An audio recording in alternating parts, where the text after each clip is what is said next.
этому диалогу двустороннему, трехстороннему и готова отвечать на ваши вопросы. Вот сегодняшняя наша встреча посвящена тому, как пользоваться книгой, вообще всеми учебниками по 12-летнему образовательному процессу, начиная с первого класса по 12. Начало книги, в которых есть ссылки, есть иконки и есть пояснение, как пользоваться этим учебником. И сегодня я расскажу вам на русском языке, как пользоваться учебником 5 класса. Итак, в самом начале есть иконки, как вы видите на экране, которые нас погружают в учебный процесс. Расскажу в общем, а потом покажу, как выстроен один урок по методу 5Е. Да? Надеюсь, что все учителя, которые сегодня здесь присутствуют, вы прошли обучение 5Е метод, обучение по сингапурскому методу летом. До этого мы 2 года проводили интенсивные онлайн-курсы с погружением в 5Е метод и с погружением в метод 3С плюс 1Е. 5Е метод, то этот метод заложен в учебнике начальной школы с 1 по 6 класс, и учебник 5 класса, каждая тема, она составлена с учетом этого метода. Вот, и там ничего страшного нет, вот, и мы сегодня это разберем. Итак, значит, каждая глава, она начинается, например, вот здесь у нас мы видим 4 глава, называется «Адаптация», да, и в начале каждой главы на первой странице помещена фотография либо рисунок, обязательно природы, природной среды, либо животного, либо растения, если это глава по биологии. Если глава касается физики или химии, пропало. Изображение пропало. Нет, не выходит. Если изображение пропало. У нас тут технические неполадки, прошу прощения, но я продолжу. Значит, на этой вы увидели, да, картинку? Мы провели полную адаптацию учебника 5 класса. Сейчас этот учебник готовится к выпуску поступлению в типографию. И да, появилось. Спасибо. Прошу прощения еще раз. И здесь мы адаптировали, полностью поменяли и поставили картинки, фотографии нашей флоры и фауны, животных и растений, которые обитают в нашей республике, в нашей стране. Итак, здесь помещен рисунок, и есть небольшой текст пояснений к этому рисунку. В начале, здесь в верхней строке, мы видим QR-код. Вот по этому QR-коду могут пройти как учителя, так родители, так и ученики во время пользования этим учебником. И там помещена вся дополнительная информация, которая имеет отношение к этой главе, к данной теме урока. Здесь небольшое пояснение к рисунку, который помещен здесь, в данном случае здесь среда обитания барса снежного, да, нашего, и небольшой пояснительный текст и вопрос к этому. Вопрос имеет отношение ко всей главе. Дальше мы видим, когда вы открываете учебник, у вас на первых страницах учебника есть цветные вкладки, такие иконки мы их называем. И каждая иконка о чем-то говорит. Прежде чем уже в будущем году, либо в этом году вы получите учебники 6 класса, 7 класса и так далее, вы, пожалуйста, внимательно сами прочитайте и ознакомьтесь сами, и потом ознакомьтесь с этим содержимым начала учебника своих учеников, потому что это, ну, такие моменты, которые помогут нам хорошо работать с этим учебником.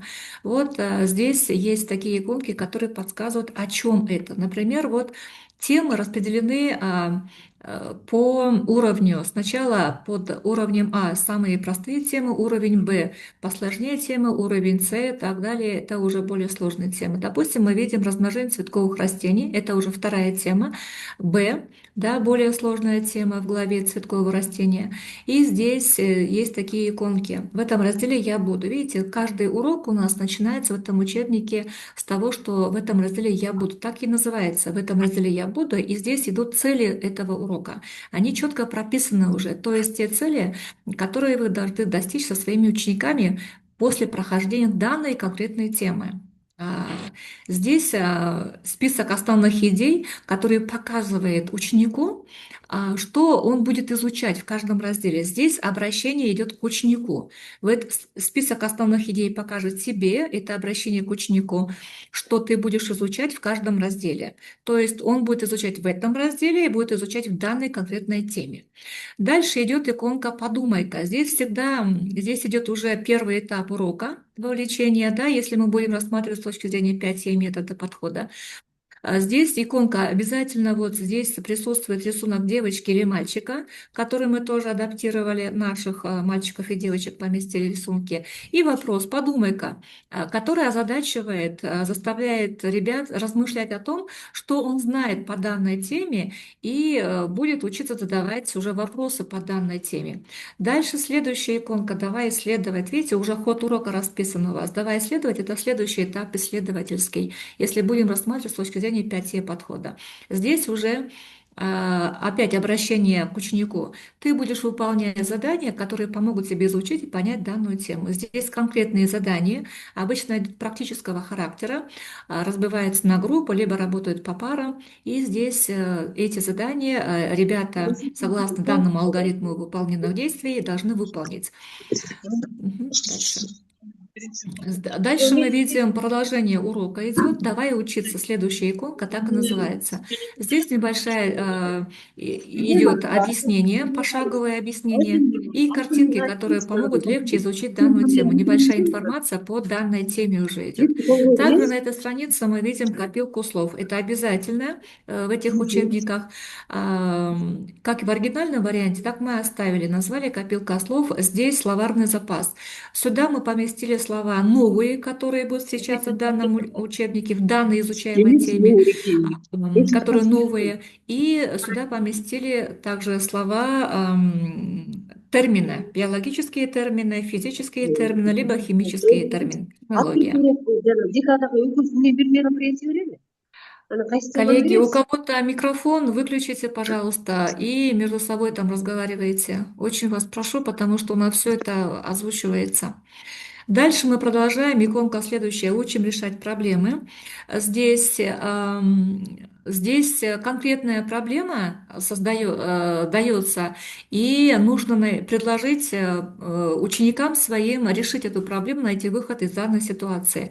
Так эта иконка и называется «Учимся решать проблемы». Они погружают в мир научных познаний, в мир конкретной проблемной ситуации, из которой ученики пытаются найти свой конкретный какой-то выход. Здесь есть также значок «Проверь и свои знания». «Проверь свои знания» — эта иконка всегда сопровождается рисунком маленького робота, мы его называем роботенок между собой, и здесь идет иконка «Проверь свои знания», и в ходе выполнения которого ученики могут проверить, что они усвоили в каждом разделе, либо после каждого урока. Вот. Здесь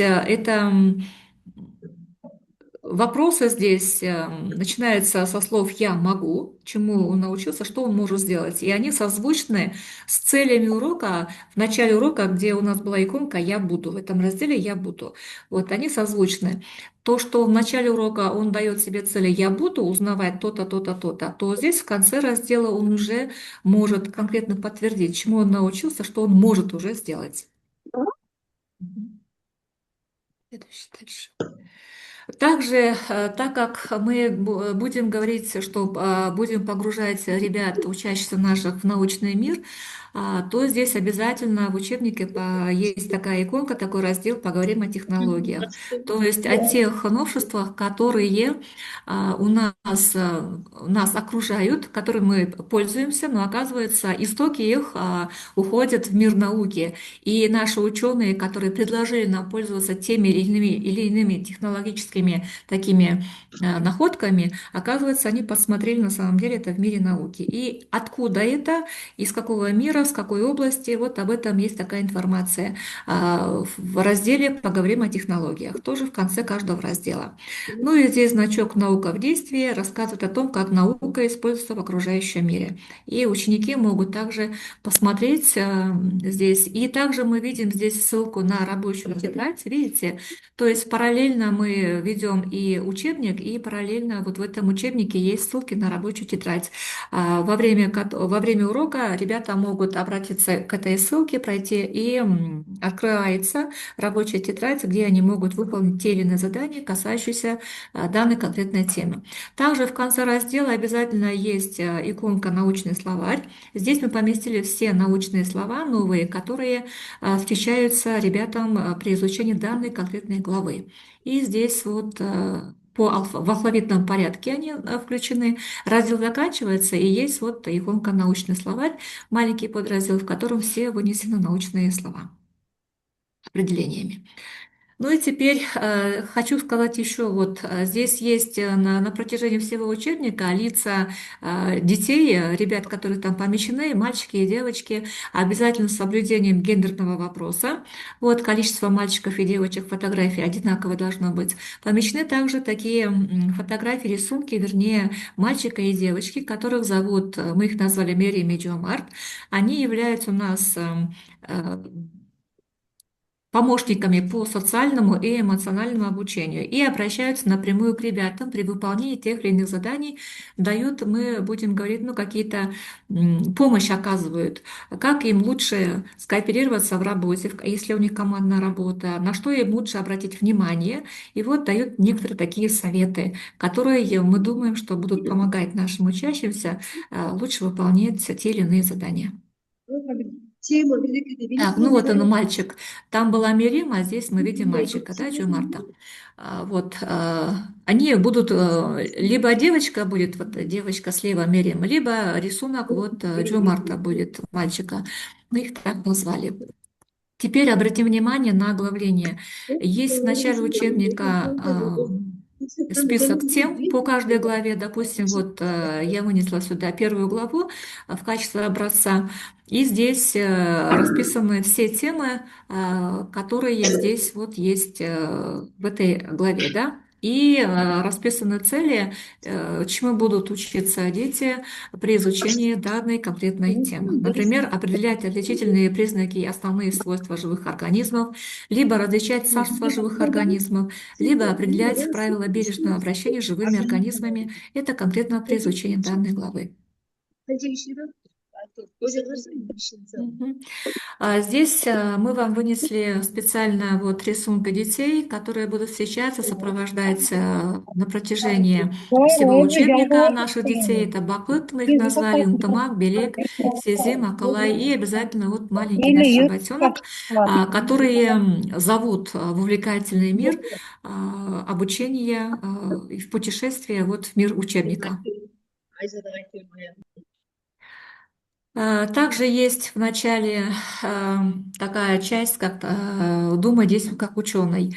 Мы на семинарах, на тренингах говорили, что будем применять научный подход и действовать так, чтобы у ребят выработались навыки и умения, которые помогут им погружаться в научный мир и исследовать, и использовать научные знания в своей жизни, научного характера. Здесь есть специальные задания, именно научного характера. Вот об этом речь идет. Что делают ученые, вот наши герои помогут, да, они рассказывают, что такое исследование, они рассказывают, что такое объективное тестирование. Есть такая форма обратной связи, тестирование. Это означает, что либо тест, либо практическую работу, которую нужно протестировать и выявить, правильно она выполнена, насколько она правильно выполнена, и как ее дальше следует выполнять в правильном порядке, да. Вот, и здесь наши герои тоже сопровождают и рассказывают, как легко выполнить такую часть заданий. Теперь вот обратимся конкретно к плану урока. На примере урока давайте посмотрим, что и действительно удостоверимся в том, что каждый урок расписан в соответствии с 5Е методом. Да? Ну вот свойства живых организмов. Первая тема у нас идет. Это тема А. Видите, это простая тема для изучения, несложная. В этом разделе я буду. Видите, идет. Вот здесь уже цели прописаны. Вы обговариваете начало урока, как всегда, орг-момент, потом вы обговариваете, что же будут изучать и чему научатся ваши дети при изучении данной конкретной темы. Например, в этом разделе я буду, от лица ученика идет, различать питание растений и животных, определять общие свойства всех живых организмов. И дальше идет уже погружение в тему, идет этап вовлечения. Вот подумай-ка, чем растение отличается от камня? Видите, вы озадачиваете их вопросом. Сюда вы можете подвести свой материал, который вы заранее подготовили. Вот, и когда ребята, ваши ученики, будут отвечать на этот вопрос, вы уже поймете, что они знают конкретно по данной теме, по новой теме, которую они будут только изучать. И дальше идет следующее, давай исследовать. Это 2Е, это уже исследовательская часть, да, исследование идет. И здесь работа в группе, здесь полностью алгоритм действия расписан, что они должны сделать, что они должны принести были заранее. И вы, как учитель, заранее обговариваете, они сами приносят, либо вы им готовите этот материал. И вот работа в группах подразумевает, и здесь есть алгоритм выполнения этой группы, этой работы. Параллельно здесь есть рабочая тетрадь, задание 1А, которые они тоже могут выполнить, открыв рабочую тетрадь. Вот этот этап. Дальше давай учиться следующий этап, во время которого они, используя эту информацию, они могут выйти и рассказать вам ее, да, сделать. Потом они рассказывают, вот он следующий этап. Здесь дальше идет и ваша работа будет показана, видна, и ученики вам расскажут небольшой теоретический материал, вот в учебнике помещен. И затем уже идет следующий этап, они вам рассказывают, и потом уже проверяют свои знания. Это уже 5Е метод. 5 этап проверять свои знания, отвечает на вопрос, который задан от лица работенка, и потом в конце есть галочка «Отметь, что ты умеешь». Вот это вот место, оно созвучно с тем в начале урока «я буду», да?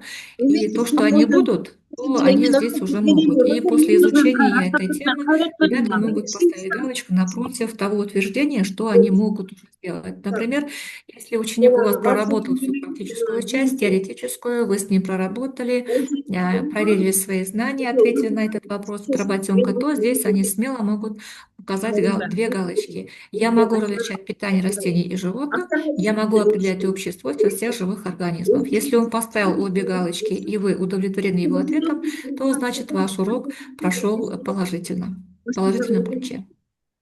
Вот на этом примере мы хотели вам показать, что действительно каждый урок в этом учебнике, он созвучен, он выстроен согласно 5 метода, которые мы с вами изучали на тренингах, если вы на них присутствовали. Вот на сегодня на русском языке это все. Меня дополнит, наверное, Гульнара Джиге, да, на русском языке. Если есть вопросы, поднимайте руки, можете писать в чате, либо поднимать руки, включайте свой микрофон. Мы готовы ответить на ваши вопросы. Передаю слово Гульнаре Джиге. Урматтуу эжелер, абайлар, аргада сиздерге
Гүлмира эжеке эч нерсе угулбай жатат.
үнүңүздөр чыкпай калдыго же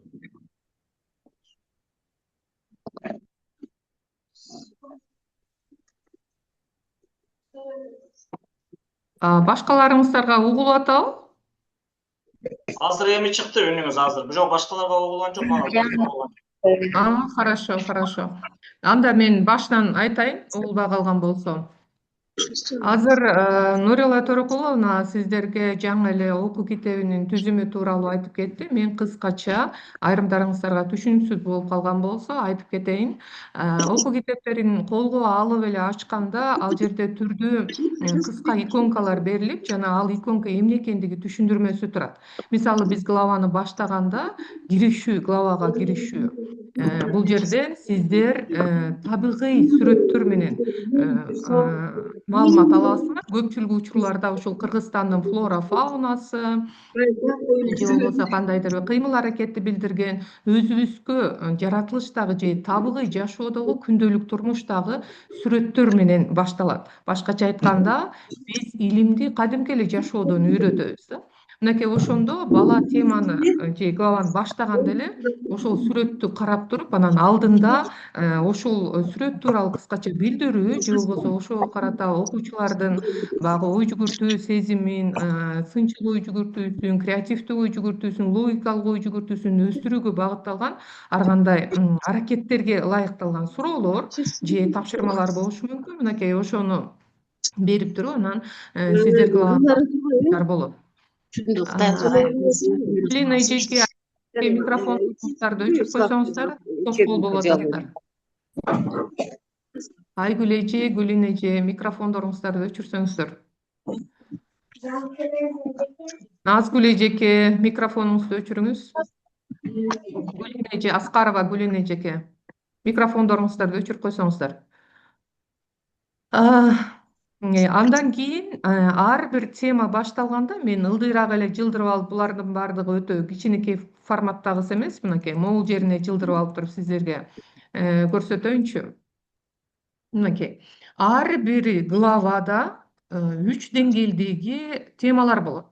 А, Б, В. Башкача айтканда, А бул жөнөкөй, Б орто, В жогорку деңгээлдеги темалар. Башкача айтканда, ошол теманы эгерде башында, главанын башында кыскача түшүнүк берип, аны баягы жөнөкөй суроолор менен коштолгон болсо, Бда анданыраак татаалыраак, ал эми Вда болсо андан да татаал болуп кетет. Мисалы, ар бир теманын башталышын карап көрөлү.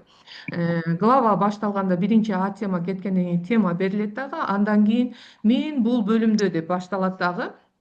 Бул жанагы биз сабакка максат коебуз го, конкреттүү максат. Бул жерде конструктивдүү максат же болбосо конструктивдүү максатка билим берүүчүлүк жана тарбиялоочулук максат кирет го. Ал максат жөнүндө кеп болгон жок. Бул жерде конкреттүү максат, жана ошондой эле баланын көндүмү, то есть конструктивдүү максат жөнүндө кеп болуп атат. Кандай көндүмдөр калыптанат баланын?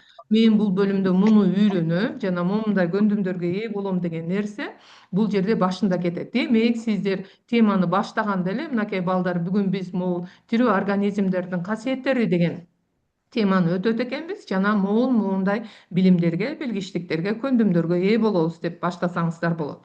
Андан кийин теманын жүрүшү же болбосо сабактын структурасы 5E илимий окутуунун модели менен жүрөт. Балким бул жерде баягы начальный класстардын же башталгыч класстардын мугалимдери болсо сиздерге балким бул табигый илимдер бир аз оордук кылып же айрым учурларда түшүнүксүз болуп жатса суроолорду берсеңиздер болот. Ал эми жогорку класстын мугалимдери үчүн менимче оңой болуш керек, себеби алар физика, химия, биологиядан берип жүрүшкөн. Бул жерде ар бир сабак башталган 5 этаптан турат. Ар бир сабак башталышы биринчи этабы бул шыктандыруу этабы деп аталат. Мынакей ошол шыктандыруу этабы өзүнүн эле аты айтып турат. Бул өткөн баланын буга чейинки билим билгичтиктерин, көндүмдөрүн же болбосо турмуштук тажрыйбалардын негизинде жаңы теманы алкагына алган суроо берилет. Же болбосо бала бул жерде жаңы темада берилген суроого жооп бериш үчүн мурунку билим билгичтиктерине, жашоодогу тажрыйбасына таянышы керек. Жана бул жерде берилип аткан сөзсүз түрдө бардык билим деңгээлдеги балдарга ылайыкталган. Башкача айтканда, отличниктерге, ударниктерге эле эмес, орто окуган, начар окуган балдар дагы жооп бере ала турган суроолор болуп эсептелинет. Бул жерде подумайка деп турбайбы, ойлонуп көрчү деген.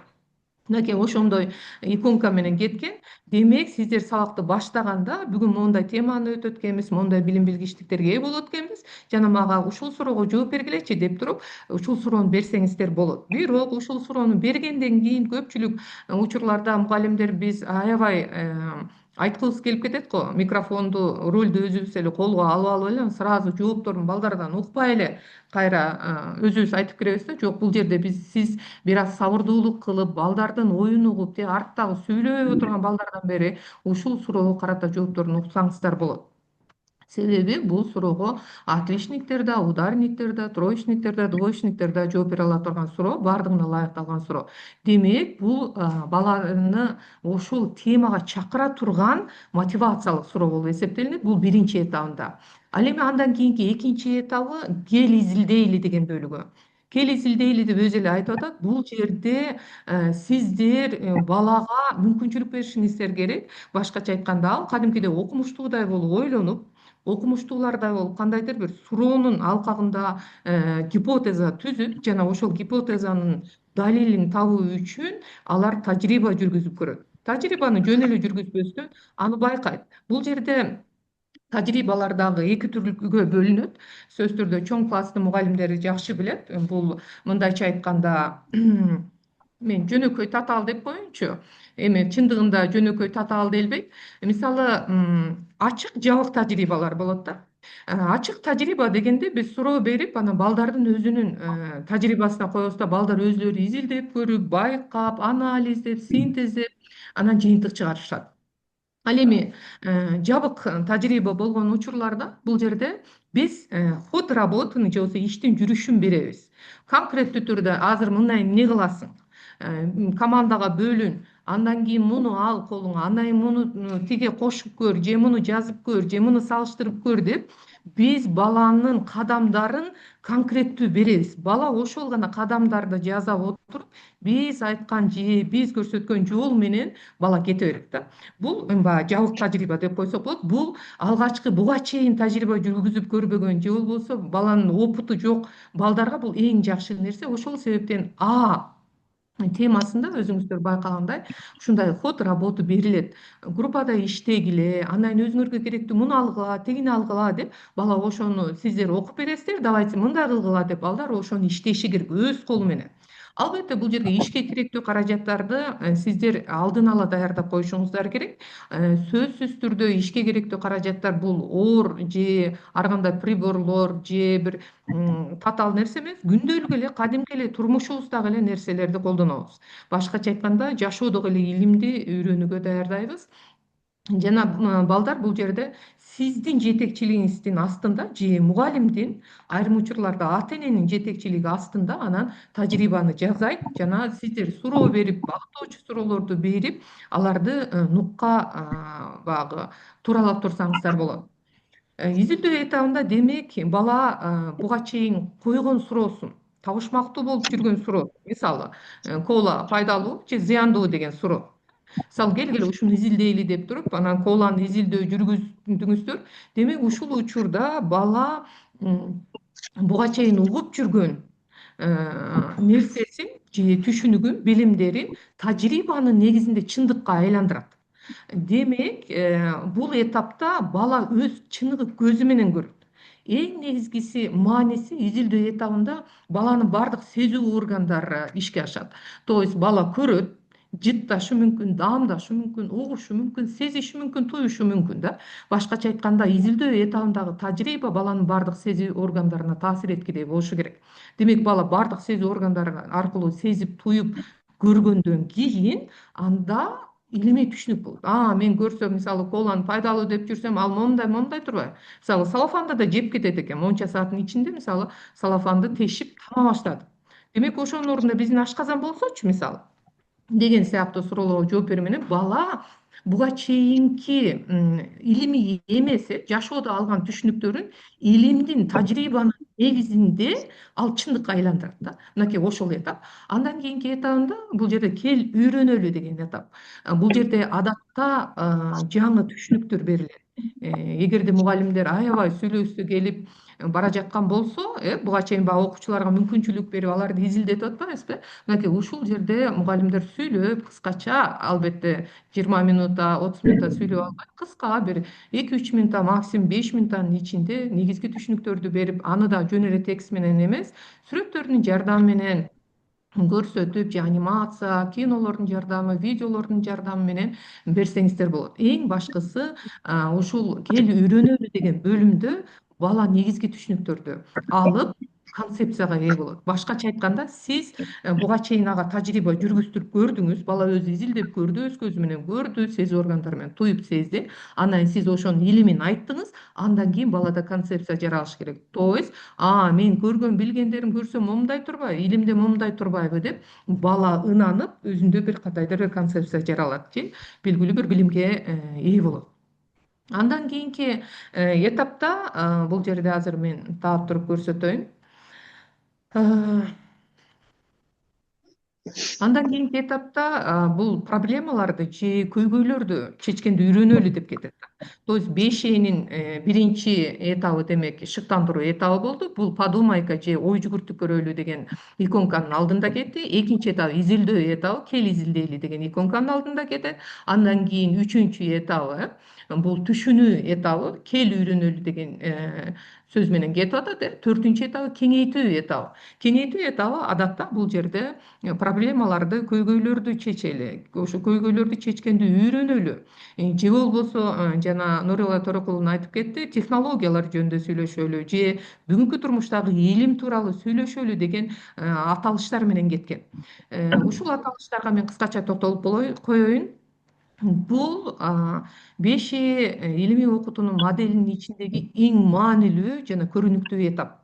Буга өтө маани беришибиз керек. Себеби буга чейин биз баланы баягы кызыктырып, мотивациялап, анан кийин аны изилдетип, анан үйрөткөндөн кийин эми ошол өзү изилдеп көргөн жана мугалим айткан, үйрөнгөн билимдерин жашоодо колдонгонду үйрөнөт. Жана жашоодо жөн эле колдонбостон проблеманы чечүүгө үйрөтүүчү этап болуп эсептелинет. Демек, ушул этапта бала жаңы алган билимин жашоодо кантип колдонуш керек жана кандай натыйжалуу, ийгиликтүү колдонушу керек дегенди ушул проблеманы чечүүдө үйрөнөт. Жана андан сырткары бул жерде технологиялар жөнүндө кеп деп атпайбы? Балага мындайча айтканда ойлонууга, креативдүү жана илимий негизде ойлонууга мүмкүнчүлүк бере турган тексттер кетет. Бул жерде илимдин жашоодо колдонушу, кайсыл жерде колдонот, кантип колдонот. Мисалы, жөн эле уйгак, биздин жашообузда липучка, чаптагычтар кийимибизде бар, бул сумкаларда бар, курткаларыбызда бар, мынакей ушул колдонгон. То есть ушул уйгактын илгичтеринен биздин жашоодо колдонгон жабышчаак тасмалар алынган экен. Демек, эмнеси окшош болуп атат? Же болбосо бул биздин жашообузду канчалык жеңилдетип атат деген суроолорду берүү менен дагы ойлонуп көргүлөчү, дагы эмнеден алынган деп башкача айтканда баланын билимин жашоодо колдонгонду үйрөтөбүз. Ал эми илим турмушта деген аталыштагы текст дагы бар. Ал жерде ошо илимдин турмушта колдонушу жана эң негизгиси балдарды келечекте кесипке тарбиялоо боюнча багыт берет бул жер. Андан кийин азыр мен жылдырып коеюн. Кийинки этап 5Э'нин 5-чи этабы. Бул баалоо этабы деп эсептелинет. Бала биринчи дегенде өзүн баалайт. Демек, мен башында мону үйрөнөм, мондай көндүмдөргө, билгичтиктерге, билимдерге ээ болом дедим эле. Ошону мен чындыгында үйрөндүмбү же үйрөнгөн жокмунбу? Мен кыла алам же кыла албайм деп. Демек, кыла алса, анда ал чымчыкча белгисин коюп, галочкаларды коюп, анан өзүн текшерет. Демек, мен могул темада мону үйрөнүптүрмүн, мону кыла алат экенмин. Мугалим мисалы суроо барбы, түшүнбөгөн сурооңор барбы десе, балдар жалдырап отура берет го, бизде түшүнсө деле түшүнбөсө да. Бул жерде конкреттүү түрдө ал тизмектелип, мен муну кыла алам, мен муну кыла албайм деп баягы галочка койгондон кийин өзү сомневать эткен же өзү күмөндөр болуп калган жерлерин суроосун сөзсүз түрдө мугалимге берип, дагы бышыктап алышат. Андан сырткары ушул жерде роботтун тегерегинде дагы балдардын логикалык, креативдүү, сынчыл ой жүгүртүүсүн өстүрө турган суроолор да берилген. Демек, ошол суроолорду берип, мындайча айтканда, сабакты жыйынтыктап алсаңыздар болот. Андан сырткары ар бир бөлүмдүн аягында мен айта кете турган нерсе, маанилүү нерсе, терминдер кетет. Бул терминге ошол бөлүм бүткөнгө чейин карабай жүрүп отуруп албай, мугалим эжекелер, агайлар мисалы А темасын өткөндө эле ошол А темасында кайсы терминдер колдонулуп атса, ошол терминдерди балдарга жаздырып, жаттатып, анын маанисин түшүндүрүп койсоңуздар болот. Муну менен эмне баланын илимий терминологиясы же болбосо сүйлөө речи жакшырат. Мисалы биз сүйлөгөндө жөнөкөй бытовой сөз менен сүйлөп, анан илимий сөз менен сүйлөгөндүн айырмасы бар да. Демек, балдар илимий сөз менен же өз оюн илимдин жардамы менен түшүндүргөнгө же терминдердин жардамы менен түшүндүргөнгө көнүү үчүн бул терминологиялык сөздүк өтө жакшы жардам берет. Бүгүнкү күндө бизге пландаштырылган темабыз ушул болчу. Сиздерге жалпы эле бир теманын алкагында бир теманын түзүмүн жана китептеги негизги башында киришүүдөгү иконкалар жана алардын мааниси тууралуу сиздерге айтып берүү эле. Эгерде бүгүнкү тема боюнча түшүнбөгөн же кызыктар болгон сурооңуздар, сунуш пикирлериңиздер болсо, биз даярбыз. Орус, кыргыз тилинде бере берсеңиздер болот.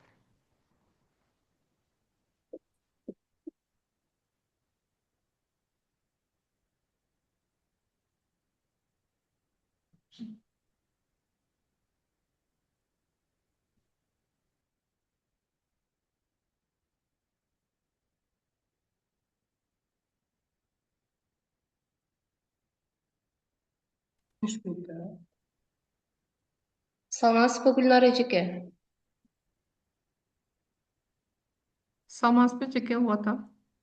Биз Ала Бука районунан чыгып атабыз сизге байланышка. Биз башталгыч класс мугалимдери учурда баардыгыбыз сиздин сабагыңызды онлайн көрүп жатабыз. Бизде жаралып жаткан суроо эжеке. 2 жылдык 2-класстардын китеби, Мен жана дүйнө китеби аябай татаал берилген да, аябай татаал. Анткени китепте 7-8 бетти бириктирип, 1 саатка ылайыкташтырып койгон. Анан азыркы мен карап отурсам, мына 2,5 жылдыктан кийин бала толук кандуу тамганы тааныбай жатып эле таблицалар бар экен, ошолорду жазышыбыз керек экен. Кайсы бет эле? Толтуруш керек экен. Ушундай учурларда биз кандай методдорду колдонсок болот? Себеби 100% бала класста тамганы таанып жазып кете албайт да эжеке. Үнүңүз угулбай жатат. Сиздин сөзүңүздүн аягын укпай калдык. Биздин класста балдардын 100% баарысы толук кандуу тамганы таанып, тамгаларды кошуп жазып кете албайт да. А бул жерде китепте берилип атат, окуганын түшүнүп, таблицаны толтур деп атат. Ушул жерде толтура албаган балага биз кандай метод колдонобуз? Сурооңуз түшүнүктүү. Рахмат эжеке берген сурооңузда. Сиздер 1-2 класстагы окуучулар тууралуу айтып атасыздар, башталгыч класс мугалимдери.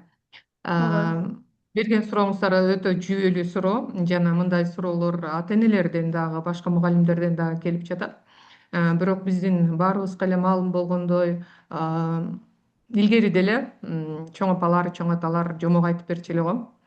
Анан жомоктор деле текст түрүндө чоң жомоктор том болуп даже ушинтип чыкчу эле, бирок аны бул кичинекей балдарга ылайыкталган деген жазып тургандыктан биз аны жомокту жөн эле окуп берчүбүз да. Бала тамганы тааныбаса деле окуп берчүбүз, милдетибиз бар эле да.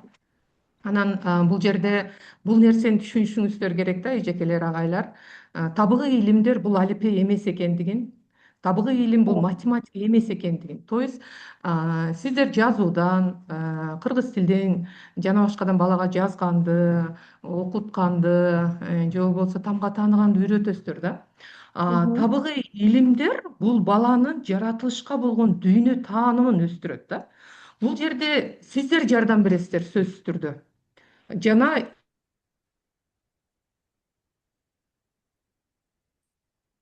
Сиз же болбосо сиз эле айтып аткандай азыр толтуруп атканда жардам беришиңиздер керек да. То есть келгиле балдар муну толтуралы, момундай суроо туруптур. Ким кандай деп ойлойт деп сиздер устно баланын ооз-эки жооп беришине маани беришиңиздер керек. Албетте балдар азыр жазганды билбейт, тамга да тааныбайт. Демек ошол себептен балдарга сиздер айтасыздар, көрөлү гана ушул суроого кантип жооп берет элеңер, акмат айтчы, ташмат айтчы, ойын угасыздар. Келгиле анда ошону доскага чогулуп туруп жазып көрөлү. Кыска бир мисалы бул деген мындай болот, гүл деп аталат деген сыяктуу. Мындай кыска эле сиз ошону баардык баланын бүткүл айтылган балдардын оюн бириктирген бир предложение жазып туруп, келгиле ошол тетрадыңа көчүрүп алгыла деп чогуу иштесеңиздер болот. Эгерде аны үйгө тапшырма берген болсоңуз, анда ата эне жардам бериш керек. Эмне себептен азыр көйгөй көп чыгып атат? Биринчи кезекте 5Е илимий окутуунун моделин эгерде сиздер жакшылап карап чыксаңыздар, ар бир этабын бул эч кандай оорчулук жаратпайт эле сиздерге да. Ошол себептен биз кийинки этапта, кийинки жумаларда, бир жумадан кийин мен өзүм сиздерге ошол 5Е илимий окутуунун моделин ар бир мисал менен жөнөкөйлөтүп, чайнап айтып берем, көрсөтүпчү. Вот ошого дагы маани бериңиздер. Качан 5Е Сабакка кириш керек экен. илимий мисалы ушул эле ыкманы колдонуп дүйнө жүзү боюнча көптөгөн өлкөлөр сабак өтөт. Ушул эле сиздер өткөн 6 жаштагы, 7 жаштагы балдарга сабак өтөт. Бирок биз эгерде баягы айтат го, проблеманы чоң кылып көрсөк ал чоң болот, кичике кылып көрсөк кичике болот депчи. Ошол себептен сиздер ошонун чыгуунун жолун түшүнүү үчүн адегенде методиканы жакшы билишиңиздер керек да. Ал үчүн окушуңуз керек албетте. Жана сиздер үчүн эң көмөкчү бул методикалык колдонмо болуп эсептелет. Методикалык колдонмону ачсаңыздар, ал жерде айдан ачык, мындан кийин бул суроону бересиз, жооп мындай болушу мүмкүн деп окуучунун предварительный жоопторунан бери берилген да, эчекелер. Демек ошону карап туруп, эгерде балдарыңыздар албетте 1-2 класстар азыр даже өз оюн айтканды да билбейт да, сиз жардам берсеңиз болот. Алгачкы учурлардачы. Жана биз деле жомок айтып берип туруп, кана тиги карышкы жакшы экен же тиги улак жакшы экен, кайсынысы жакшы каарман болуш керек деп биз мындай эме беребиз го, аларга бир түрткү беребиз го. Дал ошол сыяктуу сиздер жетелешиңиздер керек дагы. Бирок туура көз карашта, жоксо туура бала бир көйгөйдөн чыгуу үчүн бир ой пикирди жаратышына себепкер болушуңуздар керек да. Сөзсүз түрдө 1-2 класс, керек болсо 3-класстар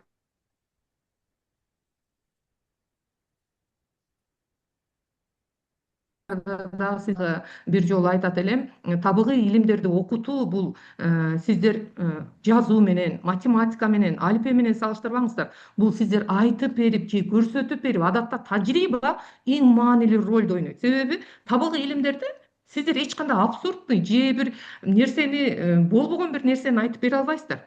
Жаратылышта болуп жаткан, мисалы, от күйүп атат, оттон жарык, жылуулук кантип чыгып атат? Балдардан мисалы сурасаңыздар, отту күйгүзүп көрсөтөсүздөр да. Бала ошол отту карап туруп, жарык кантип чыгып атканын, жылуулук кантип чыгып атканын өзүнүн буга чейинки тажрыйбасынан жашоодогу. То есть буга чейинки билиминен өзүнүн жашоодогу тажрыйбасын пайдаланып туруп сиздерге сүйлөп берет. Демек, ошону сиз илимге айландырасыз. Болду, жаратылыштагы нерселерди. Табигый илимдин эң негизги максатын түшүнүшүбүз керек жана методикасын билишибиз керек да. Эгерде максаты, методикасын жакшы айкалыштырган болсок, менимче бул китеп абдан оңой жазылган. Себеби башка чет элдерде деле, бизде эле куракта керек болсо бул китеп өзү 5 жаштагы балага ылайыкталган. Ошол себептен бардык жерде бала бирдей да. Демек, биз подходду билишибиз керек деп ойлойм. Рахмат чоң жообуңузга. Рахмат. Сиздин да сурооңузга рахмат. Сурооңуздар болсо берсеңиздер болот, биз жооп бергенге даярбыз. Саламатсызбы эжеке? Саламатсыз. Бул китептичи жанагы 5Е менен өтүп атпайсызбы, Ошондо Ооба. бала тиги максатты бүткөндөн кийин, баягы кызыктыруу, шыктандыруу болгондон кийин биринчи бөлүмү 5Энин. Анан бала окуйт да максатты.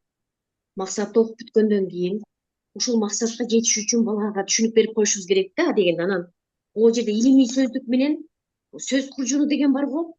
Ошону балага жакшылап түшүндүрүп алып, баягы окуу кереметте да ушинтип өтпөдүк беле?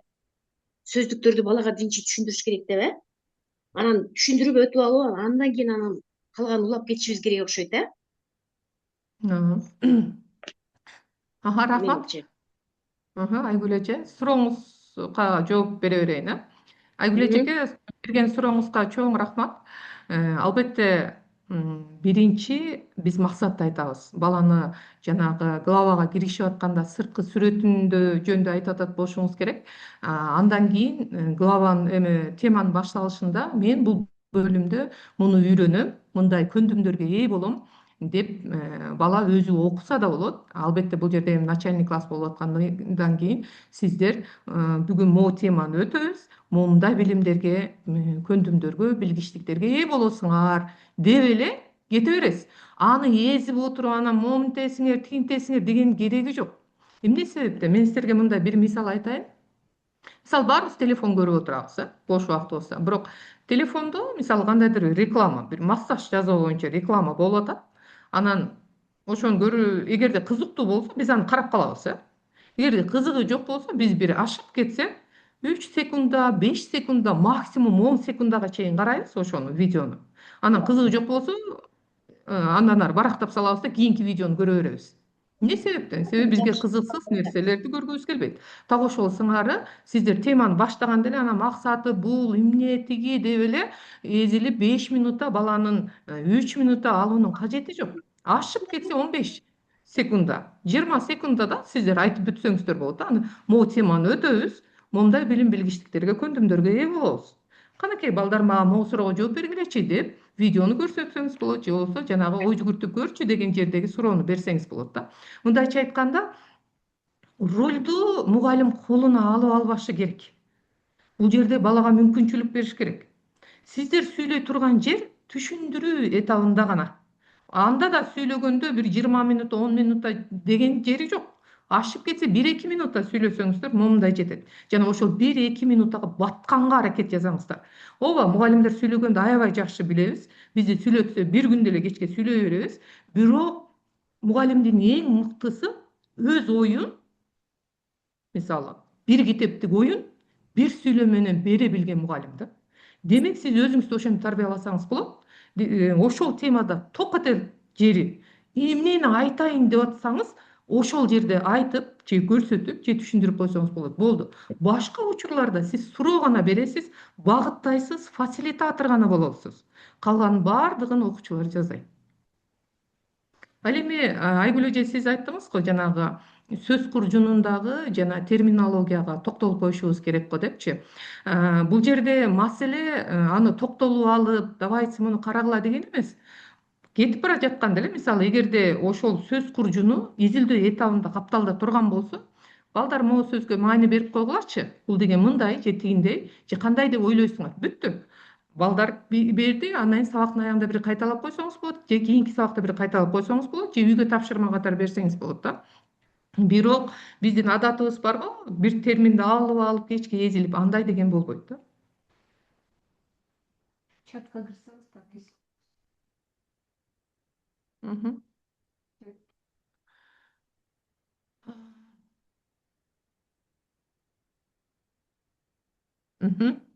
Бул жерде суроо бар экен, эжеке, саламатсызбы? Сиз азыр табиаттануу сабагын 5E модель боюнча түшүндүрүп өттүңүз. Ал эми бизге 3C плюс 1E моделин өткүлөө деп айтылды го дейт. Бул жерде 1 класстан 6 класстарга чейинки окуу китептери 5E илимий окуутунун модели менен жазылган. Демек, биз азыр сиздердин кол алдыңыздарда 1-2 класстын гана табыгый илимдер деген аталыштагы окуу китеби болгондуктан биз 5E илимий окуутунун моделине токтолуп жатабыз. Кол алдыңыздарда жакынкы аралыкта 5-7 класстын окуу китептери типографияга кетип жатат. Демек, жакынкы аралыктарда сиздин колуңуздарга тиет. Мынакей качан 7 класс болгоңуздарга тийген маалда ага чейинки аралыкта деле биз ушул 3C 1E илимий окуутунун моделин дагы сиздерге ушинтип майдалап, чүйдөлөп, мисалдары менен түшүндүрүп беребиз, албетте. Саламатсызбы? Суроо берсем болобу? Саламатсызбы, Бул мен жана дүйнө китебинде жанагы деңгээлдерге бөлүнүп тапшырмалар берилген дебедиңиздерби? А, Б, В чы? Ошонун бир сабак киргенде ошол бир деңгээлди карап тандап алып баланын деңгээлине жараша ошол эле бир эле деңгээл менен сабак өтөбүзбү же 3 деңгээлди тең берип жетишибиз керекпи? Кайыркүл эжеке, сурооңузга чоң рахмат, ыраазычылык билдиребиз. Жакшы суроо бердиңиз. Бул жерде бир главанын ичиндеги темалар жөнүндө кеп болуп атат. Темалар А темасы, Б темасы жана В темасы. А темасы, мисалы бир глава же бөлүм башталып атканда эле сразу эле оор нерседен баштоо бул балдарга түйшүк жаратышы мүмкүн. Ошол себептен жеңилден, башкача айтканда жанагы индукция, дедукция деген метод бар го, жөнөкөйдөн татаалды карай үйрөтөсүздөр деген мааниде айтылып жатат ал нерсе. Демек, сиздер А дегенде баланын негизги фундаменталдык билимин калыптандырып аласыздар. Темасында, анан Б темасында аны өздөштүрүп, суроолордо бир аз татаалыраак жана колдонууга же баланын илимди турмушта колдонуусуна багытталып бересиздер. Андан кийин анан үчүнчү В темаларында болсо дээрлик баягы билимди уже өздөштүрүп каласыздар да.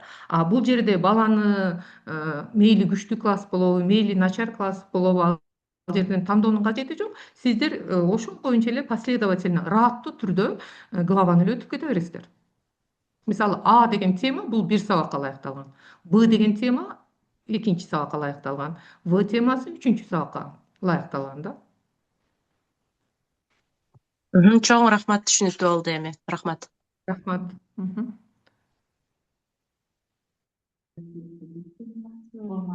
Нара эжеке, биз кайрадан да сизге байланышка чыктык. Угуп атабыз, эжеке, айта бериңиз. 3С 1Е деп жогоруда эжеке суроо берип кетти го.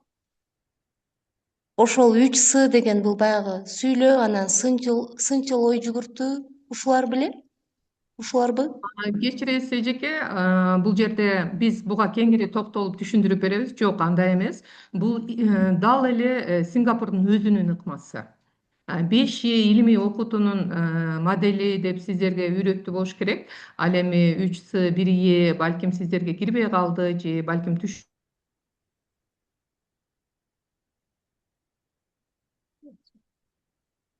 ошонун бир аз өзгөртүлгөн формадагы Сингапурдун модели болуп эсептелинет.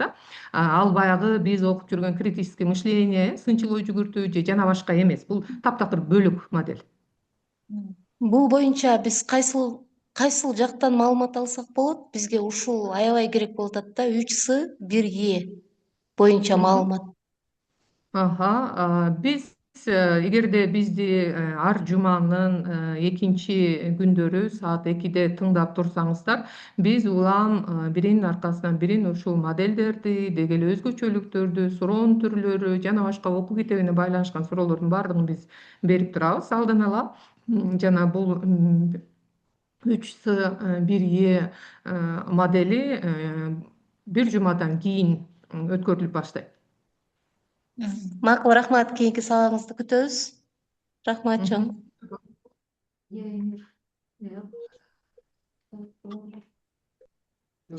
Сурооңуздар болсо берсеңиздер болот. Матсаңарбы? Суроо берсек болот да? Угуп атабыз. Можно на русском сказать. Здесь очень много предусмотрено работы с родителями. Некоторые родители не свободны, и они освобождаются только вечером, когда приходят с работы, и наши дети не могут работать с интернет-услугами, так как у них своих телефонов нет. У меня первый класс.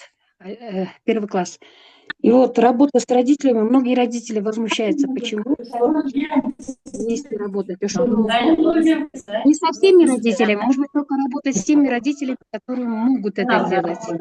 Можно так делать? Мой вопрос. Алло. Алло. Слышно? Алло. Ну Да, вот, да, слышно. что касается работы с родителями, здесь нужно с ними обговорить следующий момент, что это новый метод, основе его построены новые учебники. И, конечно, одна из главных ответственностей родителей — это совместное обучение и выполнение домашних заданий. Это одна из их ответственностей. Мы, конечно, со своей стороны, как учителя, как педагоги в школе, мы делаем все необходимые требования выполнения, да, подготовка к уроку, там, на уроки провести. Но с родителями тоже нужно поговорить о том, что, несмотря на их занятость, на их усталость, они работать вечером и проработать эти темы со своими детьми тоже. И какую-то посильную помощь тоже в этом нужно оказывать. Когда я провожу свои уроки, поделюсь небольшим опытом, я часто обращаюсь к своим родителям, будь то это мой класс, в котором я являюсь классным руководителем, либо это другой класс, в котором я веду уроки биологии или уроки естествознания, да, через классного руководителя. Если вы правильно, грамотно обратитесь к ним, сформулируете ту помощь, которую вы от них ожидаете, вот при выполнении тех или иных заданий, домашних, либо при подготовке к следующему уроку, допустим, принести кое-какие материалы, то родители всегда с удовольствием отзываются. У меня, например, в практике не было случая, чтобы родители отказались что-либо принести. Все необходимые материалы, которые нужны для их любимого чада, они все закупают, все их приносят. Просто с классным руководителем этого класса поговорить правильно, объяснить ситуацию, и родители с удовольствием либо задействуют родительский комитет, членами которого являются обычно очень активные родители, и они уже все возьмут в свои руки и будут вашими главными помощниками. Не надо бояться, здесь у нас научный подход мы будем применять, и важно, чтобы дети наши, учащиеся, научились правильно использовать науку в своей жизни. Ну вот об этом тоже. Если вы правильно подойдете грамотно, то родители не откажутся. Не было у меня, допустим, у меня тоже, я практик тоже, и в школе я работала, и работаю, и на своей практике я знаю, что нет, если хорошо, грамотно с ним поговорить, то они отвлекаются, очень хорошо даже отвлекаются и посильно большую помощь оказывают всегда. Надеюсь, Спасибо ответила на ваш большое. вопрос. Спасибо. Да, мои родители тоже отвлекаются и все. Но у нас просто Нурилла получается эже так, сөз что менен толуктап вышестоящий кетейин. орган нас всегда ругает. Сейчас, Почему сейчас вы он просите говорит. родителей? Ага. Да. Үнүң сулубай Почему жатат вы эже. просите родителей? Эже, Потому үнүң что сулубай жатат. среди них есть такие, которые действительно, вот, ну, большинство родителей их Вас плохо слышно. Вы могли бы увеличить громкость? Да, у меня громкость высокая. Это мои родители тоже помогают во всем, но вышестоящие органы нам запрещают все время. Не Лилия просите эжеке үнүң родителей, сулубай не жатат. говорите. Все. Здравствуйте. Можно задать вопрос? Вышестоящие органы запрещают использовать это. У нас онлайн-встреча идет. Вышестоящие органы, тихо. У нас онлайн-встреча идет, тихо. Вышестоящие органы запрещают просить помощи родителей. Алло. Здравствуйте, можно задать вопрос? Да, конечно, да. Я понимаю, Я что хотела... нам сейчас запрещают все под запретом просить помощи, но в нашей такой ситуации непростой, да, когда школы не оснащены, я думаю, целенаправленно, точно, может быть, использовать помощь тех конкретных родителей, которые готовы оказать эту помощь. Вы же знаете своих родителей, кто из вас готов, кто из них, а кто из них, ну, как бы сопротивляется. Может быть, точно уже к ним конкретно обращаться, потому что, ну, сейчас в данном случае у нас другой возможности у нас нету. Это что касается приобретения тех материалов, которые нужны для использования. Ну, например, те же карандаши цветные, ту же цветную бумагу, они же могут закупить, они же все равно такие вещи закупают для своих детей. И потом, если вы обратите внимание, в учебниках опыты, они несложные, а именно опыты, эксперименты, экспериментальная часть сформулирована таким образом, сконструирована, чтобы пользоваться теми принадлежностями, которые есть вокруг нас. Вот. И они очень простые. И то, что вокруг нас окружает, вот их использовать можно. Вот все уроки, все практическая часть, она именно таким образом сконструирована. Спасибо большое, я получила ответ на свой вопрос. Здравствуйте, можно задать вопрос, да? Да, конечно. Только вы могли бы чуть громче сделать? Почему-то нам вас чуть-чуть плоховато слышно. Я хотела узнать, по каким Да. книгам нам работать во втором классе, 12-летки, да? Нам поступили книги «Русский язык и чтение», но там нет текстов. По каким книгам? Я бы хотела узнать, будут ли у нас книги по чтению отдельно? Чтение. Дело в том, что, уважаемые коллеги, мы можем ответить только на те вопросы, которые касаются подначальной школы «Я и мир», и дальше 5 класс естествознания «Я и мир», и 7 класс это наука по научным дисциплинам, физика. То, что касается вне этих дисциплин, у нас нет должной информации, вы можете обратиться к своей администрации, может быть, они вам помогут найти лиц, людей, которые могут вам на эти вопросы ответить. Либо мы Хорошо, можем спасибо. либо напишите вопросы на сайте, зайдите на сайт ОКОК ТВ и там оставьте ваши вопросы. Специалисты, есть специальная группа, которая ОКОК ТВ, которая занимается сайтом, и они направят ведущим специалистам, и там вы получите свои ответы. Хорошо, спасибо большое за информацию. Спасибо вам за вопрос. Нурила эженин сөзүн ата энелер балдарга жардам бере бербейт деген маселе туруп атпайбы? Сөзсүз түрдө биринчи кезекте урматтуу эжекелер, агайлар, сиздер ата энелер менен түшүндүрүү иштерин жүргүзүшүңүздөр керек. Баарыбызга маалым болгондой эле ата энелер өзлөрүнүн милдетин унутуп калган. Ата энелер ойлошот билимди мугалим гана бериши керек депчи. Жана бул жерде конкреттүү түрдө ата эненин милдети деп жазып алып чогулушта. Атайын чогулуш кылсаңыздар болот да, ошо окуу китеби боюнчачы. Жазып алып туруп ата эненин эмне милдеттери бар. Биз буга чейин окуу китебинин сайтында да аны айттык эле. Кандай жардам бере алат депчи. Вот ошого конкреттүү түрдө ата эненин милдетин келтирип, сиздер балдарыңыздар келгенде моундай суроолорду бересиздер, моунтип алардын табыгый, илимий ой жүгүртүүсүн өстүрүүгө жардам бере аласыздар деп конкреттүү ата эненин милдетин беришиңиздер керек. Жана баардык эле милдетти өзүңүздөрдүн мойнуңуздарга алып албашыңыздар керек да. Биз баарын эле бүт баарын окутуп дагы, үйрөтүп да, тарбиялап да биз кылабыз деп мойнубузга алып алгандыктан ата энелер вообще эле биздин мойнубузга минип алып атат да. Ошол себептен конкреттүү алардын дагы баласынын билим алууда алардын орто чоң экендигин көрсөтүп беришиңиздер керек. Кийинки бул жерде жазылган суроолордун чекесинен жооп берейин. Бул жерде кеминден жазыптыр. Сабактын планын жазууда бир эле максат коюлат деп жайкы тренингтерде айтылганды аныкпы. Бул биринчи план жазууда 3 максат коюлушу абзел да туурабы деген суроо. Башкача айтканда, сабактын максатын коюу боюнча албетте биз буга чейин сабакка максат коюуда 3кө бөлүп келгенбиз да. Бул сабактын билим берүүчүлүк максаты, тарбиялоочулук, анан өнүктүрүүчүлүк максаты. Ал эми интерактивдүү ыкмаларга ала турган болсок, сабактын 2 гана максаты бар. Бул конкреттүү жана конструктивдүү максаты. Конкреттүү максаты бизче алганда бул билим берүүчүлүк максаты. Бала сабакта конкреттүү кандай билимдерге ээ болот деген. Ал эми конструктивдүү максаты бул өнүктүрүүчүлүк, тарбиялоочулук максаты деп баягы грубо алсак болот. Бирок бул жерде конструктивдүү максатта бул китептерде так даана жазылып турат. Бул баланын ала турган көндүмдөрү, билгичтиктери. То есть бала кандай көндүмдөргө ээ болот. Баарыңыздарга маалым болуш керек. 21-кылымдын негизги икемдүү көндүмдөрү бар го, soft skills деп коебуз го, Икемдүү көндүмдөргө кайсылар кирет? Мисалы, өз алдынча ой жүгүртө алуу, сынчыл ой жүгүртө алуу, командада иштей алуу, коммуникация, лидерлик качество жана башка сыяктуу көндүмдөр бар го. Мынакей ошол баланын 21-кылымга ылайык көндүмдөрүн калыптандырууга багытталган конструктивдүү максат болот да.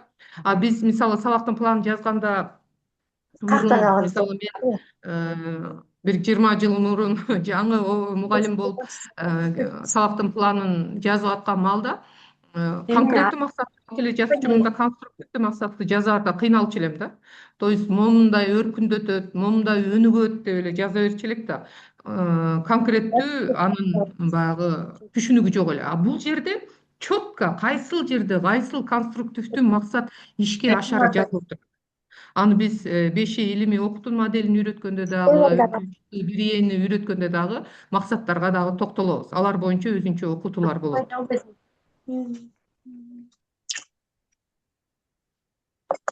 Илим китеби качан кирет? Биз азыр 7-класстагы физика, химия, биология сабактарын өзүнчө окутуп жатабыз го дейт. Ооба, илим, табыгы илим деген аталыштагы бир эле китеп болот. Бирок ошол бир китептин ичинде 3 илим бар. Эгер тагыраак айтсам 4 илим бар. Бул химия, биология, физика анан астрономия. Албетте физика менен астрономия биригип берилген. Бул китеп жана жогоруда айтып өттүм, 5 жана 7-класстын окуу китептери типографияга кетип жатат учурда. Жакынкы аралыктарда колуңуздарга тиет. Биз да бул жерде баарыбыз эле иштеп аткан эксперттер дагы, котормочулар дагы, адапторлор дагы баардыгы эле сиздерге окшогон мектепте иштеген практик мугалимдер. Эч ким бир теоретик же болбосо бир профессорду алып келип бул жерге отургузуп койгон жерибиз жок. Баары эле мектепте иштеген, тажрыйбалуу, опытный эле мугалимдер сиздер менен иштешет. Ошол себептен сиздерде болуп жаткан көйгөй биз да учурда сабак эле беребиз сиздердей эле. Биз дагы билебиз. Ошол себептен айтсаңыздар болот, өз тажрыйбаларыбыз менен болушунча бөлүшөбүз.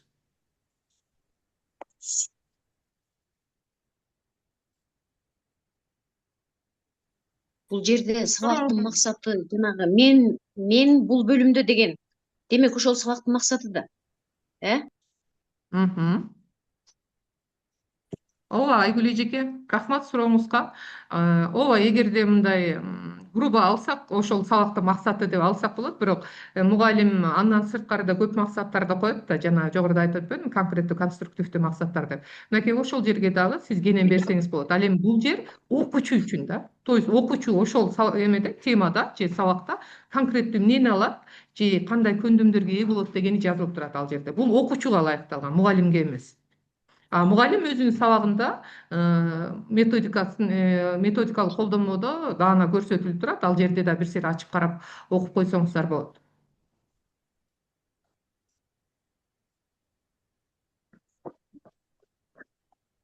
Суроолоруңуздар болсо берсеңиздер болот. Если Лёв, пожалуйста, либо пишите в чат, вы можете оставить на сайте ОГУР-ТВ, встретимся, и там же напишем это. Забудем подводить итоги сегодняшней встречи. Урматтуу эжелер, агайлар, башында 100 киши болсок, аягына чейин 100 киши толугу менен катышып чыкпай, ушундай кызыгуу менен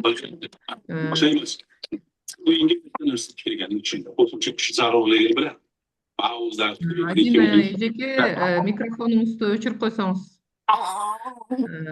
Баарыңыздардын убактыңыздарды бөлүп бергениңиздерге ыраазычылык билдиребиз. Эгерде сурооңуздар болбосо чыга берсеңиздер болот. Суроо берем деген инсандар болсо, эжекелер, агайлар болсо калсаңыздар болот. Баарыңыздарга ыраазычылык билдиребиз. Иштериңиздерде ийгиликтер болсун. Всем большое спасибо, дорогие участники, уважаемые коллеги, за ваше присутствие. С начала до конца присутствовали. Вначале было 100, сейчас тоже 100. Гүлнар эже, саламатсызбы?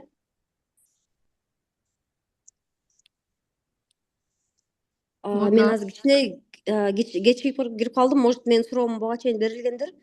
5-класстар 3-чейректен баштап кайсы китеп менен окуйбуз? Же сиздер сунуштаган электрондук вариант менен уланта беребизби? Табиаттанууну. Август кеңешмесинде, рахмат Мирим эжеке. Август кеңешмесинде КАОдогу эжекелер, агайлар тарабынан айтылган эле табыгы илимдер деген аталыштагы же болбосо 5-класстын балдарына, окуучуларына ылайыкталган окуу китеби менен сиздер жаңы жылга чейин өтөсүздөр деп. Демек, жаңы жылга чейин колуңуздардан келишинче ошол бир жылда өтө турган китептин мазмунун кысып келип өтүшүңүздөр керек эле. Айрым эжекелер, агайлар түшүнбөй калып, 2 чейректикин гана бүтүп, дагы алигиче 2 чейреги бар эжекелер, агайлар бар экен. Себеби биз 12 жылдыкка өтүп аткандан кийин так ушул 5-7, 1-2 класстарда секирүү жүрүп атпайбы? Ошол себептен 5-класстар быйыл 5-класстын табиаттануусун жана 6-класстын табыгы илимдерин окуп бүтүшү керек. Ага ылайык сааттарды бөлүштүрө келгенде ушул январь айы менен сиздер 5 класстын окуу китебин бүтөсүздөр, колуңуздарда турган табык илимдерди.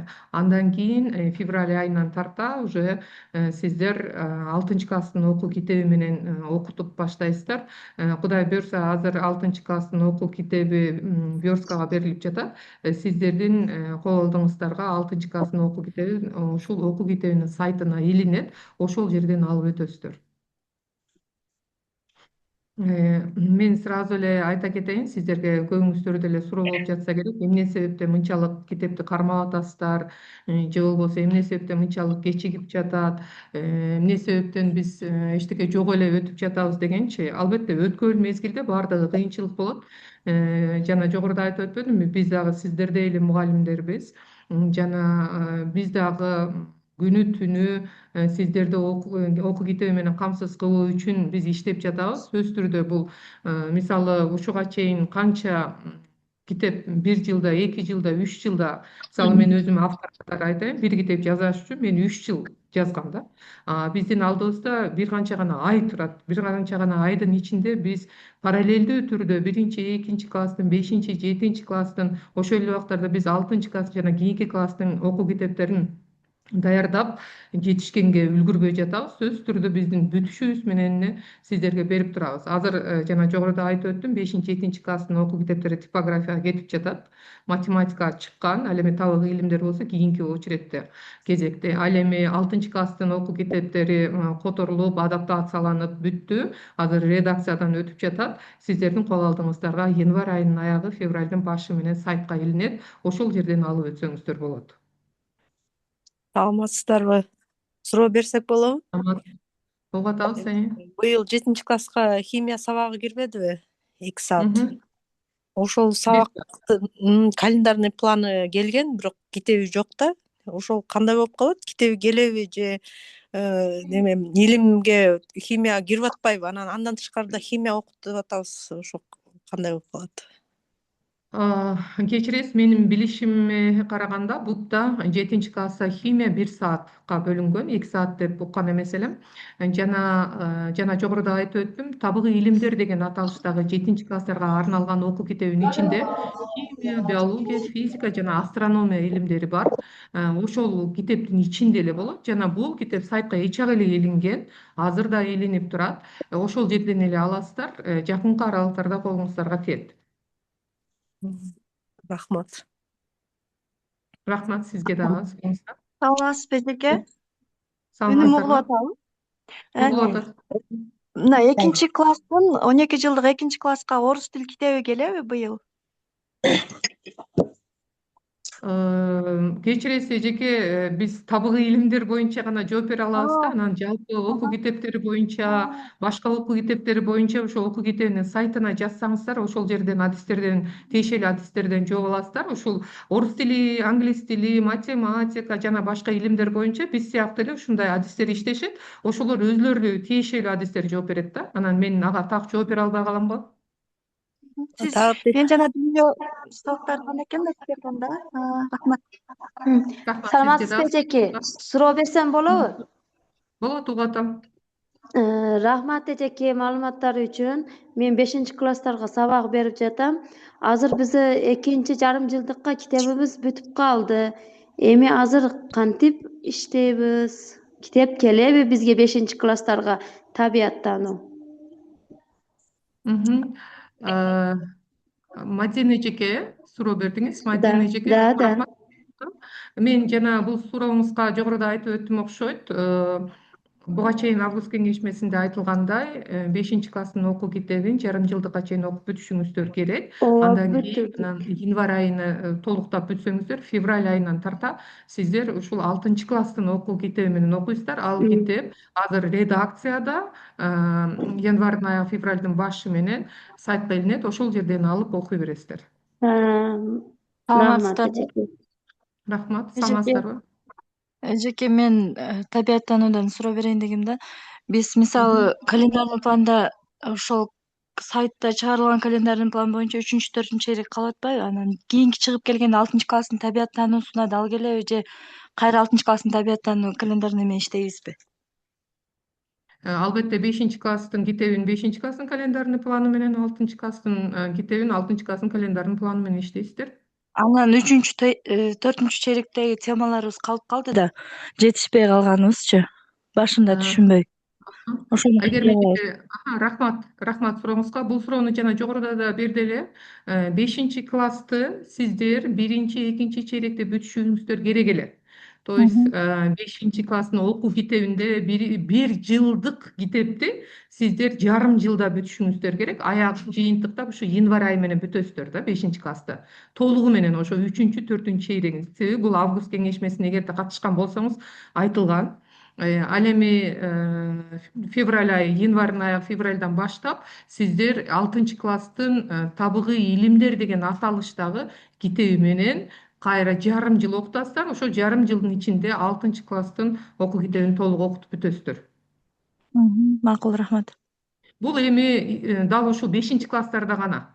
Себеби 5-класстар эмдиги жылы сразу 7-класска секиргендигине байланыштуу. Жаба кетешти. 6-класстын окуу китептерин бир жылда окуп бүтүшөт.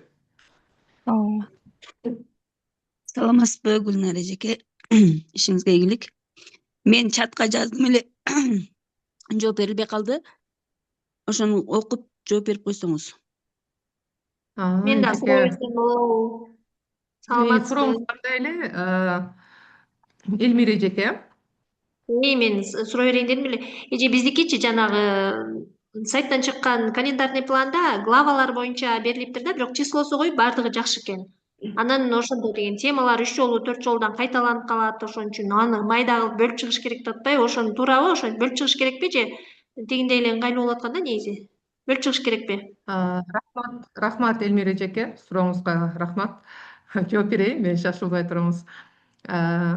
Окуу китеби сиздерге баягы азыркы учурда электрондук түрдө турбайбы? Анан мындай да, ооба, Калонун сайтында илинген КТП, бул баарыбыз ошондон алып азыр колдонуп атабыз да. Бирок мындай таңоолоо жок да. Ошону түшүнүшүбүз керек. Мугалимдер өзүбүздүн эркибизди билишибиз керек да. КТПны мугалим өзү түзүп алса болот. Эгерде сиздин сабактарыңызга, сиздин ыгыңызга туура келбей жаткан болсо, эң башкысы сиз ошол китепти, ошол бөлүнгөн мөөнөттө окутуп, балага ошол билимди, билгичтикти берсеңиз болду. Маселе ошондо да. Кийин текшерүү келгенде сиздин балаңыз эмне сураса ошону билип турса болду.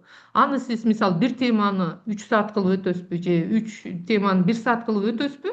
Бул сиздин чеберчилигиңизде да, негизи өзү ыңгайына келгенде. Бирок биз даярга көнүп алганбыз да.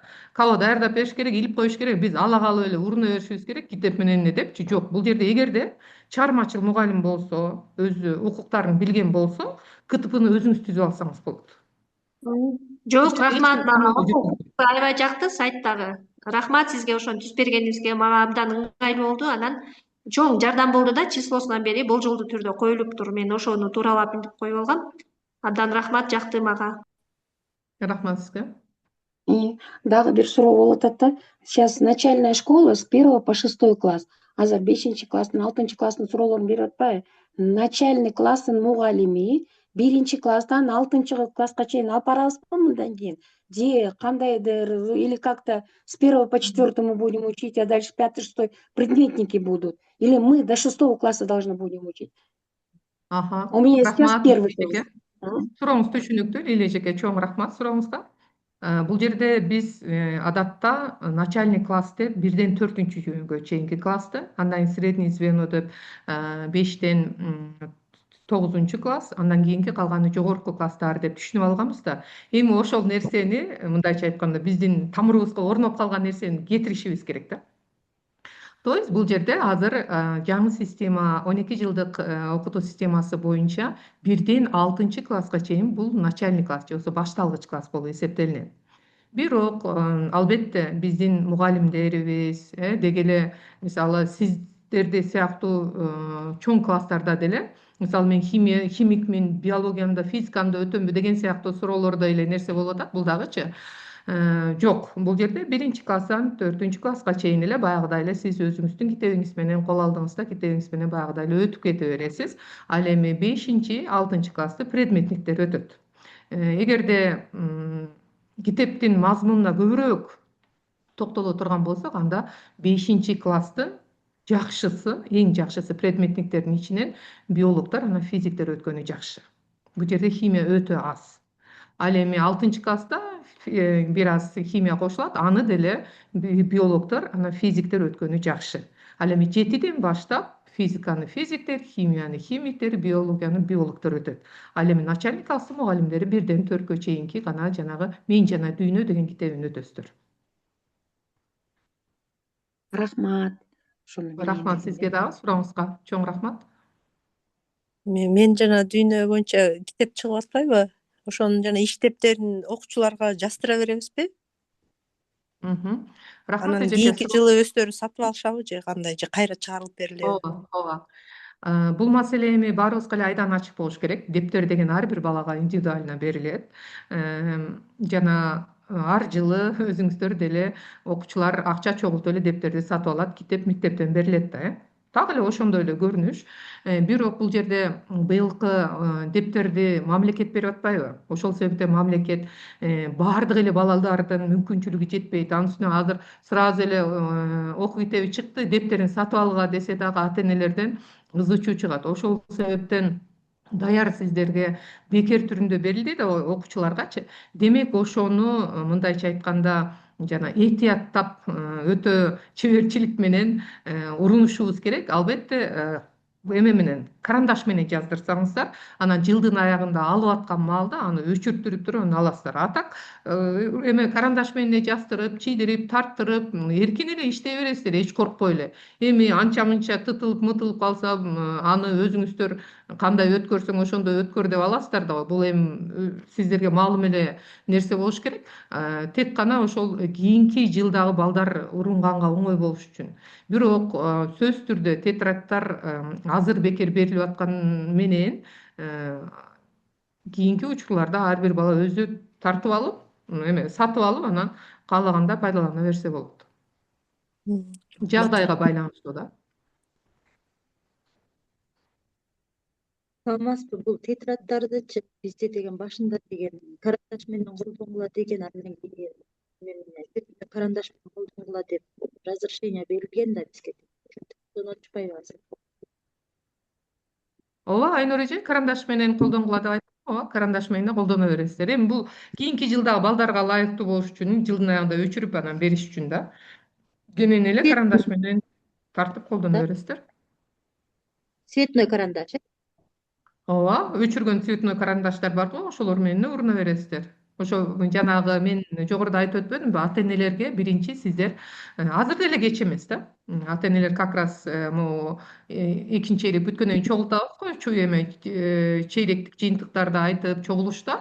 Ошол айтып койсоңуздар болот. Өчүргөн түр карандаш, цветной карандаш, өчүрө турган баягы карандаш, анан өчүргүчү менен сатып бериңиздер. Жана момундай жардам бериңиздер. Сиздердин милдеттериңиздер момундай деп туруп ата-энелерге конкреттүү онлайн же болбосо офлайн чогулуш өтүп койсоңуздар, өзүңүздөрдөн жүктү алыпчы, баарын эле өзүңүздөргө милдетин алып албайчы, анан айын уруна бересиздер сөзсүз түрдө. Андан сырткары ручкалар менен деле колдонсо болот, эгер ручка өчүргөн ручка болсо.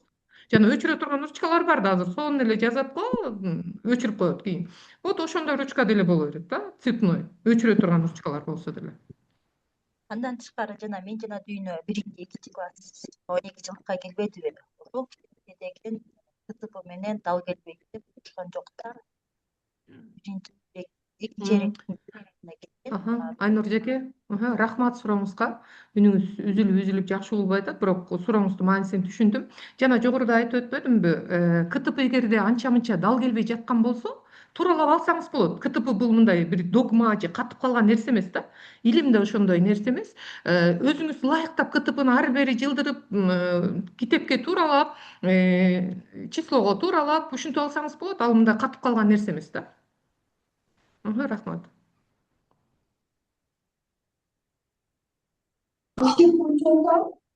Билбейм эми канчы.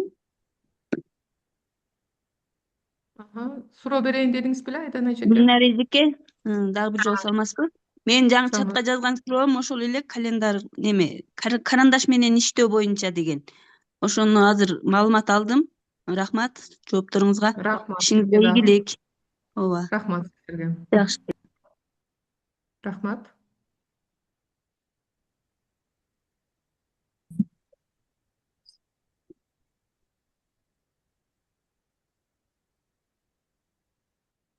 Урматтуу эжекелер, агайлар, кошумча сурооңуздар болсо биз жооп бергенге даярбыз. Сунуш пикирлериңиздер болсо да айтсаңыздар болот, албетте.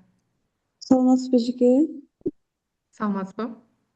Ошол бардык эмелерден, предметтерден берсем болобу суроону? Айдан эжеке кечиресиз, биз табигый илимдер боюнча гана жооп бере алабыз. Физика, химия, биология бириккен окуу китеби бар го, мынакей ошого гана жооп бере алабыз. Ал эми башкалар тууралуу тоже бизде болгон командалар ар күнү чыгат. Мисалы, табигый илимдер боюнча биз экинчи күнү саат 2-де чыгабыз. Башкаларды дагы окуу китебинин сайтынан карасаңыздар, ар биринин регламенти жазылган, ошолор боюнча чыгып, мисалы орус тили, математика тууралуу суроолорду берип атпайсыздарбы? Өздөрүнө берсеңиздер, адистер алдаганча жакшы жооп берет да. Рахмат. Рахмат. Табиат боюнчачы менде дагы бир суроо бар да. Табиаттануу азыркы жаңы 2012 жылдык боюнчачы санарип кампа менен дал келбейт экен го темалар. Санарип кампада эски неме экен да, табиаттануу программасы. Быйылкы жаңы менен жок экен.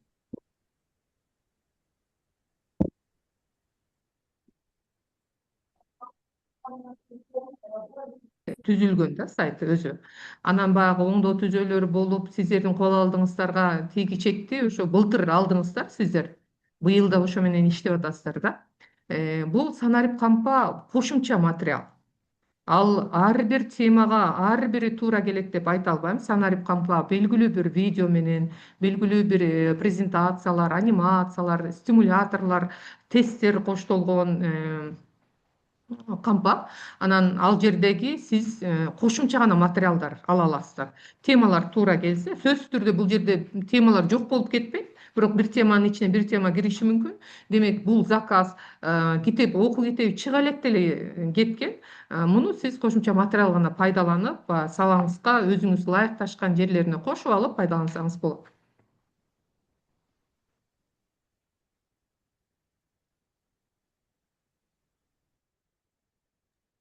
Жана 7-класстан баштап 9-класска чейин Майрам Сатыбекова эжебиздин немеси го автор. Ошонун китептери анан ошону окуйбузбу или эски или жаңы менен окуйбузбу? Кайсы менен окуйбуз ошондо?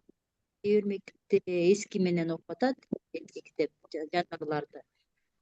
Кийинки болсо Сатыбекова менен окуп атат. Анан 2012 жылдыкта болсо бул жаңы менен келип атат. Ошондо кайсы менен окуйбуз?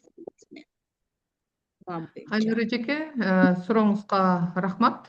Сиздин сурооңуздун төркүнүн түшүндүм.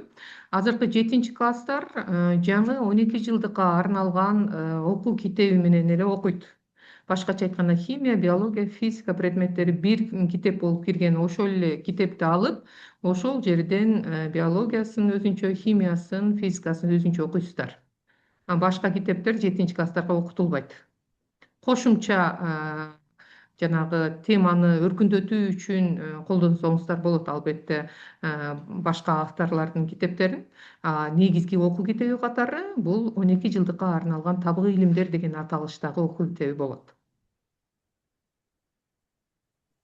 Кошумча китептерди пайдалана берсеңиздер болот, башка китептерди. Бул кошумча материал иретинде. Ошол эле санарип кампа сыяктуу, мисалы, электрондук материал болуп эсептелинет. Башка окуу китептерин кошумча материал катары пайдаланыңыздар. Ал эми базалык негизги окуу китеби бул быйылкы жаңы чыгып аткан 7-класстардын окуу китеби болот.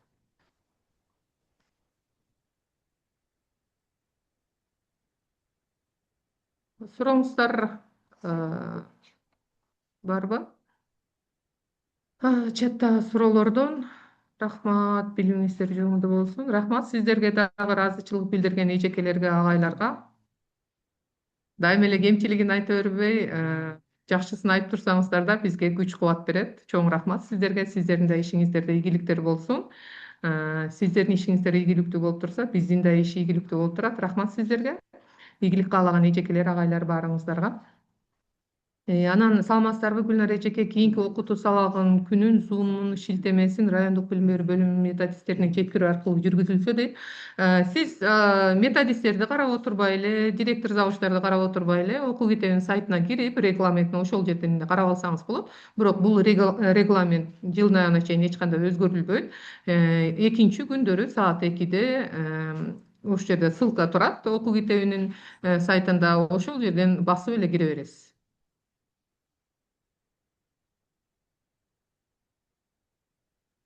Башка Рахмат суроолоруңуз силерге. Диле эжеке, угуп атабыз. Рахмат. Рахмат. Жок, рахмат, аябай жакшы. То, что я хотела получить, я на свои вопросы получила ответ. Спасибо вам большое. Сизге да чоң рахмат Диле эжеке. Чоң рахмат. Ийгиликтер болсун. Болду окшойт анда эжекелер, агайлар, баарыңыздардын активдүү катышып, суроолорду берип, биздерге сунуш пикирлериңиздерди, ийгиликтериңиздерди каалаганыңыздарга ыраазычылык билдиребиз. Ишибиз илгери болсун. Рахмат, бар болуңуздар, саламатта калыңыздар. Всем большое спасибо за то, что вы активно приняли сегодня участие. Мы понимаем, что много вопросов, потому что это все новое для вас. Надеюсь, мы смогли ответить на ваши насущные проблемные вопросы. Вы получили ответы, да? Всем большое спасибо. Ждем ваши ответы на сайте. И до наших следующих встреч. Всем большое спасибо. Мы заканчиваем на этом нашу сегодняшнюю онлайн-встречу. До свидания. Можно уже выходить. Тогда мы завершаем.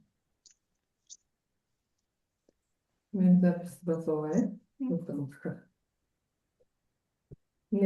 записini токтоп жатып.